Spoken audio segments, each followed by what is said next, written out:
매직 카펫 라이드. 우리 원생님 취업까지 이야기했단 말이에요. 그리고 이제 그만두셨고, 네. 그리고 이제 어떤 거를 시작하신 겁니까? 그리고 나와서, 회사는 아니구나. 아니구나. 나는 내 일을 내가 만든다. 그래서, 공간을, 아주 작은 공간, 용산 원효로에 연습실을 하나 얻어가지고, 지하에. 무용 연습실. 네. 근데 거기가 결국에 제 개인 사업의 첫 시작점이 됐고, 네. 거기에서 공연 기획도 하고, 아이들도 가리키고, 네, 그리고 그러면서 뮤지션들, 이제 홍대랑 가깝지 않습니까? 네네. 네, 멀지 않잖아요. 그래서, 홍대 뮤지션들을 또 엄청 많이 만나고, 춤추는 사람이니까 라이브 음악은 정말 저한테 나의 천군만마거든요. 네네. 저한테 음악이 라이브로 붙는 건. 네. 그래서, 그 친구들이랑 또 이제 재즈 공연 기획도 하고, 네, 뭐 아트 마켓 기획도 하고, 그러니까 다양한 일을 한 것 같아요. 그래서 뭐 나중에는 저는 이제 전체적인 춤에 대해서 모든 플라멩코, 탱고, 한국무용, 현대무용, 재즈 모두 다 춤을 사랑하니까 이제 제가 출 필요가 없으니까 전문가들을 모실 수 있잖아요. 네. K-팝부터 스트리트 댄스부터 그분들이랑 기획 일을 많이 했고요. 그 중에서 가장 기억에 남았던 거는 제가 이제 스페인에 있는 현지 플라멩코 댄서들 그런 분들을 한국으로 모셔오는 일도 했었어요. 그래서 에이전시죠 말하자면. 그래서 모시고 와서 굉장히 큰 프로젝트네요, 그러면? 그렇습니다. 네.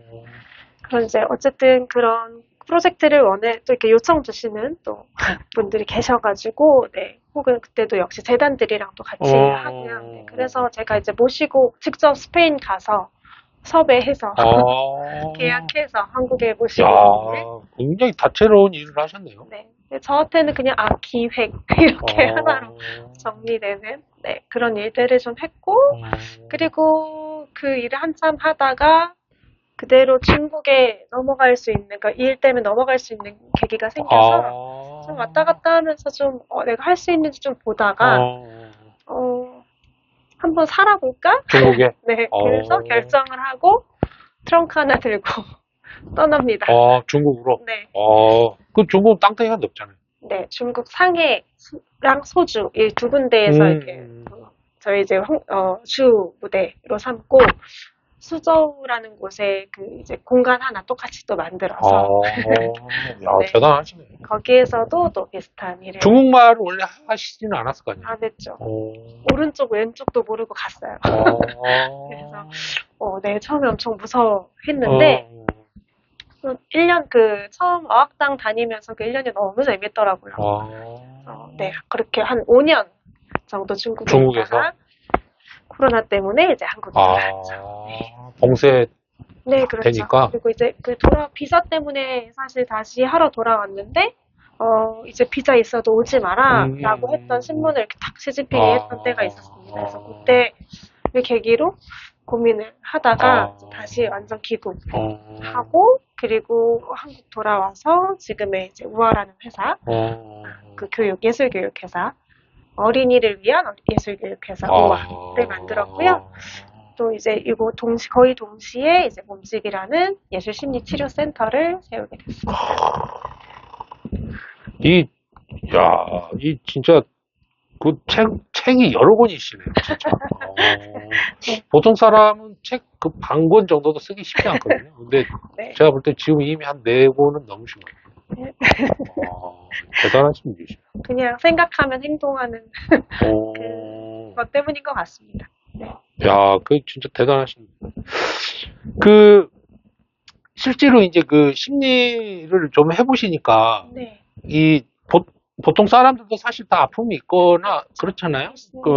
근데 이제 다들 표현을 안 하거나 뭐 감추고서 하니까, 우리들한테 이런 심리, 꼭 치료까지는 아니더라도, 네. 이렇게 케어가 필요한 어떤 이유가 좀 있을까요?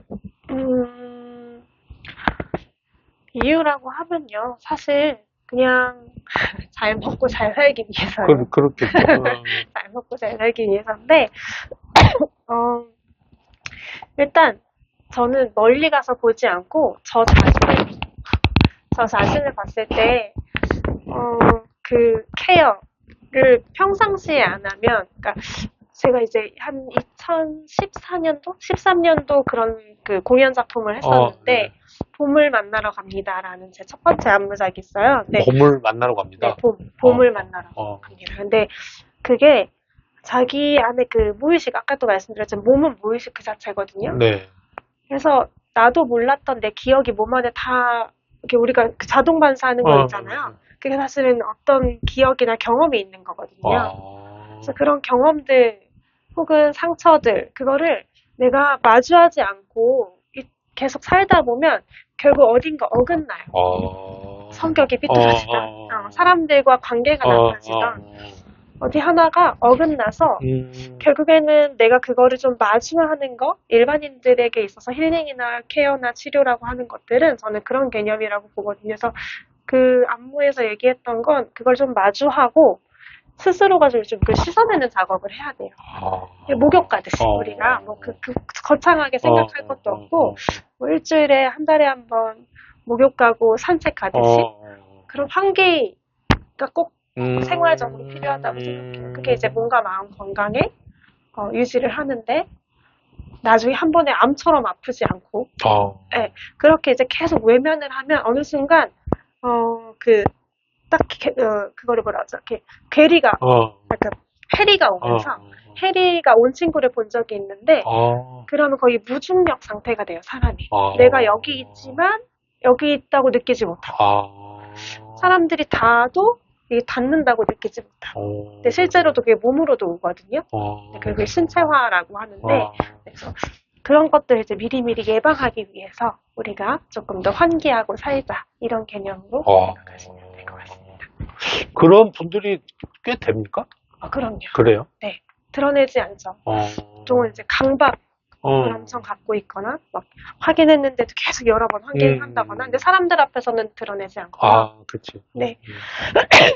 그런 분들이 사실 그냥 심심치 않게 주변에 있는데 다 사회에서는 되게 멋진 모습만 보여주고 싶잖아요. 근데 그 멋진 모습만 보여주고 싶어 하는 것이 그 괴리를 더 크게 만듭니다. 그래서 집에 가면 가장 내 가까운 사람한테 그게 이제 반대적인 걸 드러나죠. 뭐 말도 안 되는 얘기를 한다거나 그걸 다 받아줘. 그러니까 어른 아이가 되는 거예요. 밖에서는 그냥 어른 가장 멋있고 항상 자기는 완벽하고 멋지게 일 잘 처리하고 나이스한 사람인데 집에만 오면 말도 안 되는 이제 요구를 한다거나 그런 그래서 집에 있는 가까운 사람들이 힘들겠죠. 본인이 자각하기도 쉽지 않겠네요. 쉽지 않죠. 그냥 그거에 대해서 자기는 이게 이미 너무 보편화돼 있어요. 그리고 가족들의 반응도 중요한데 많이 받아주시거나 그냥 계속 그랬으면 그렇죠. 가족이니까. 반대로 했을 경우에 갑자기 이 사람은 상대가 나쁜 사람이에요. 네, 악인이 되는 거예요. 네네. 그렇습니다. 생각보다 심각하네요. 그래 지금 사실 이제 방송이 이 좀 진로를 고민하는 사실 좀 그 대상이 젊은 분들이라고 저는 생각해요. 누가 듣는지는 잘 몰라요. 근데 여튼 그 오늘처럼 이렇게 다양한 그 뭐 경험과 공부를 하신 선생님한테 오늘 굉장히 청취자분들이 좀 그 이렇게 귀가 약간 쫑긋한다고 해야 되나? 그럴 것 같은데 우선은 첫 번째 여쭤보고 싶은 거는 그 이제 무용 이런 거 사실 그 좀 해보고 싶어 하는 친구도 있을 거란 말이에요, 분명히. 근데 이제 그 어떤 이유든 간에 고민을 할 거 아니에요. 이걸 해도 되나 말아야 되나. 그 친구들한테 우선 해주고 싶은 이야기가 있으시면. 일단, 이거를, 그러니까 저의 시작은 즐거움이었거든요. 그러니까 좋아하는 일을 하라라고 말씀하시잖아요, 보통. 네. 근데 내가 이게 엄마가 시켜서 하는 건지, 학교를 가기 위해서 하는 건지, 여기에 무게가 더 있다면 사실 멀리는 갈 수 없다. 저는 6살부터 춤을 췄지만 제가 뭐 지금 아이들을 교육하는 일을 하지 않아도 만약에 그 테크닉 입시를 하지 않아도 저는 춤을 계속 추고 있거든요. 어떤 방식으로. 네, 그래서 최근에 개인전도 했고 그렇다 보니까 춤을 내가 정말 좋아하는지가 일단은 스스로 물어봐야 된다. 네. 해서 그게 예스라는 답변이 나오면 일단 봅니다. 네. 그리고 그거를 하면서 진짜 필요한 학문들은 자기가 좋아하면 깊이 파게 되더라고요. 네. 근데 자기가 정말 좋아한다라고 알 수 있는 어떤 재는 수단이 있을까요? 저는 몰입인 것 같아요. 내가 아무 생각이 안 나든지. 그걸 하고 있을 때? 하고 있을 때, 오른쪽으로 돌려야지? 아니면 왼쪽으로 왼발 들어야지? 엄마가 이렇게 보지 않을까? 혹은 내 친구들이 나를 가장 멋지게, 이런 생각이 없어야 돼요. 아예 없이? 네. 내가 막 그런 생각이 없이 벌써 끝났어? 이렇게 되면 좋아하는 게 확실합니다. 네. 역시 해보신 분의 이야기라 저처럼 문외한도 완전 와닿네요.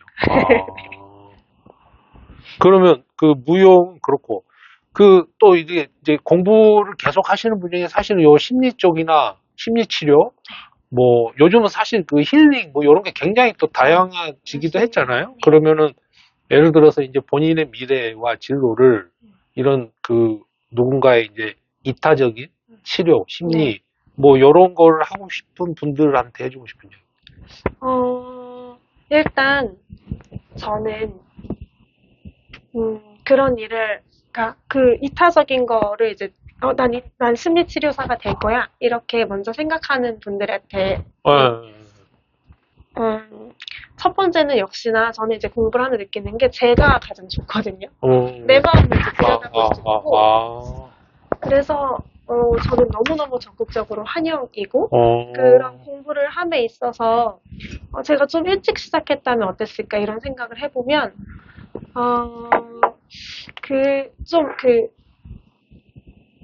그 사람들의 마음을 다뤄보는 것들 모든 것을 하기 전 자기 마음을 좀 더 깊이 다뤄보고 그리고 사람들을 만나면서 자기가 경험했던 그 심리 치료적인 경험들이 생긴다면 그걸 잘 아카이빙을 그 아카이빙을 하지 않으면 결국에는 이제 또 날아가거든요. 자기도 그런 거 했었지 하는 것들. 네, 근데 그게 역사처럼 이제 종이나 어떤 페이퍼로 쭉 쌓여서 자기 자료들이 쌓여서 그게 자기 무기가 되는 것 같아요. 키워드가 되고. 제가 좀 무식해서 그러는데 아카이빙이 무슨? 잘 저장하는 거야. 자기가 했던, 예를 들면, 우리 마포라디오 지금 요 방송이 영상이나 녹음돼서 가장 계속 적재되잖아요. 그럼 이거 하나의 데이터가 되잖아요. 이 데이터에서 자기가 원하는 키워드를 딱 그때그때 재료처럼 쓸 수 있잖아요. 네, 이제 그런 개념에서, 자기가 그냥 경험들을 흘려보내지 말고 블로거가 됐던 아니면 사진이 됐던 종이가 됐던 잘 모아둬라. 그런 얘기를 해드리고 싶어요. 그것도 쉽지 않겠네요. 쉽지 않습니다. 그렇죠. 근데 요즘에 이렇게 녹음이나 저는 플로버 노트 쓰고 있는데 사적인 얘기지만 그런 잘 적재할 수 있는 모을 수 있는 요소들이 많이 있거든요. 불이 됐던 옛날엔 다 수기로 쓰셨대요 이거를. 그렇겠죠. 녹음기 들고 다니고 그 녹음기 듣고 또 타자로 다 치고 하셨는데 요즘에는 이제 녹음만 하면 다 변환이 되니까요. 그런 거 이미지만 추가해서 자기 생각 추가 이런 식으로 잘 모아놓으시는 거. 네, 그 자료가 결국엔 자기한테 힘이 될 거예요. 힘이 되니까. 그렇죠. 예를 들면 내가 2만 명을 상담했다. 2만 명의 상담을 이런 사람들의 것들을 내가 통계를 내보니 그러면 이제 그 공신력이라는 게 생기잖아요. 그래서 그런 것들을 저도 지금 해가는 과정이 있는데요. 그래서 그거를 이제 알고 시작하면 처음에 그게 안 되거든요. 그래서 그렇게 하시는 거 좀 추천드립니다. 근데 아까 심리를 하는 좋은 점 하나가 본인을 들여다볼 수 있다고 하셨는데 그게 어떻게 방법이 있습니까? 이런 이제 공부를 하면서요. 네. 예를 들면 기질이 어떻고 나는 어떤지 다른 사람들의 기질을 보고 하기 전에 사실 내가 제일 궁금하잖아요. 그렇죠. 내 MBTI가 뭐지? 이렇게 되잖아요. 네. 나는 왜 이런 MBTI를 가졌지? 계속 질문에 질문을 꼼꼼으로 하는 거예요. 그래서 들어가다 보면 내가 나를 이해할 수 있게 돼. 왜냐면 사람은 누구나 자기를 미워하는 거예요. 그래, 난 왜 이렇게까지 못하나 하는 거를 자꾸 갖고 있는데 계속 그거를 파고 들어가면 이제 이유들이 하나씩 이렇게 드러나고 왜 그랬는지. 맞아요. 그러다 보면 이제 그거 어쩔 수 없이 부모님을 거슬러 올라가게 되거든요. 엄마의 이런 아빠의 이런 점, 내가 싫어하는 점이 내가 닮잖아요. 그렇죠. 네, 왜 닮았지? 우리 엄마는 어떤 환경에서 자랐을까? 이런 것들을 이제 다 찾아가 보는. 네네. 그러면 그럴 수 있겠다 하는 것들이 많이 생겨서 그 부모님에 대한 미움, 이해 안 됐던 것들도 많이 사라져요. 이해가 되니까 네, 이제. 네. 그래서 이제 오히려 연민이 생기고 그래서 관계가 좋아지죠.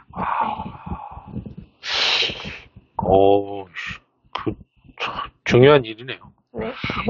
오늘 혹시 들으신 분들이 혹시 이제 우리 원생님한테 뭐 좀 물어보고 싶거나 아니면은 심리치료라든지 무용이라든지 뭐를 좀 이렇게 배워보거나 뭐 물어보고 싶거나 아무튼 이런 거를 하고 싶을 때 어떻게 연락하면 되나요? 네. 그러면 저는 그 남산이랑 그 연남동 두 군데 이제 공간이 있으니까요. 공간이 연남동도 있어요? 네. 연락 주시면 되고요. 인스타 계정이라고. 네, 계정이 있습니다. 네. 요거를 혹시 어떻게 읽어드리면 될까요? 네네. 몸집 _, 그러니까 MOM_ZIP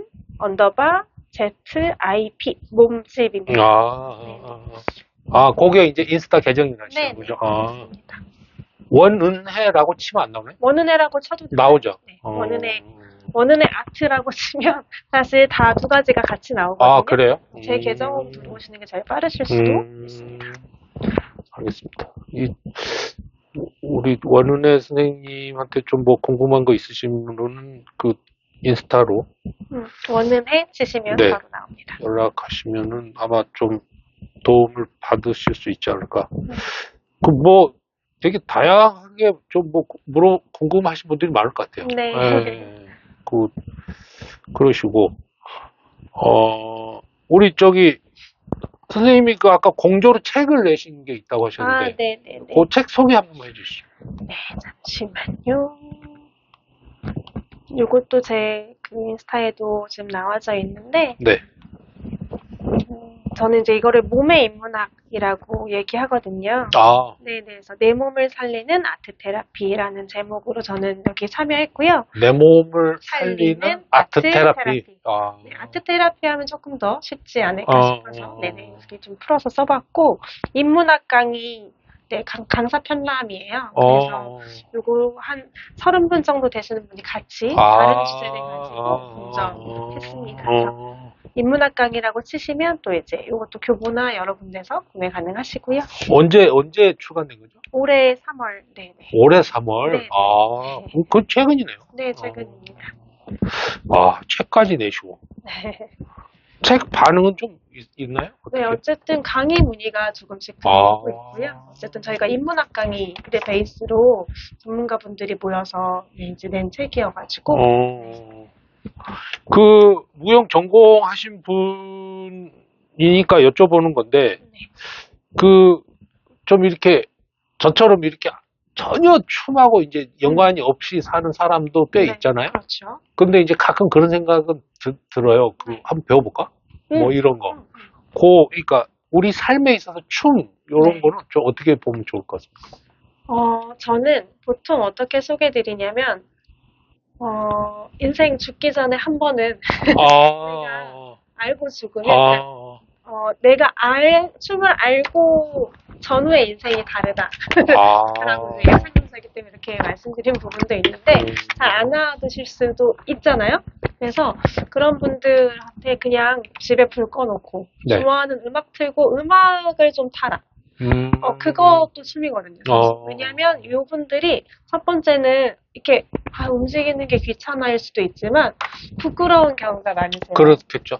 왜냐면 이제 한국의 정서상 노래는 그나마 괜찮아요. 근데 이제 그 몸으로 표현하는 걸 굉장히 조금 쑥스럽게 느끼도록 교육됐어요. 남들 앞에 나서는 것들. 그래서 사실 시각을 차단해야 되거든요. 내가 시각을 차단할 수 있는 방법은 집에서 불 끄고 눈 감는 거예요. 그래서 음악 틀어놓고 조금 쳐보시는 거 약간 추천드리고요. 그것도 하나의 산책 같은, 목욕 같은 어떤 그 환기의 포인트가 될 수 있어서. 근데 배운 적이 없으면 거의 대부분 그냥 막춤을 추죠.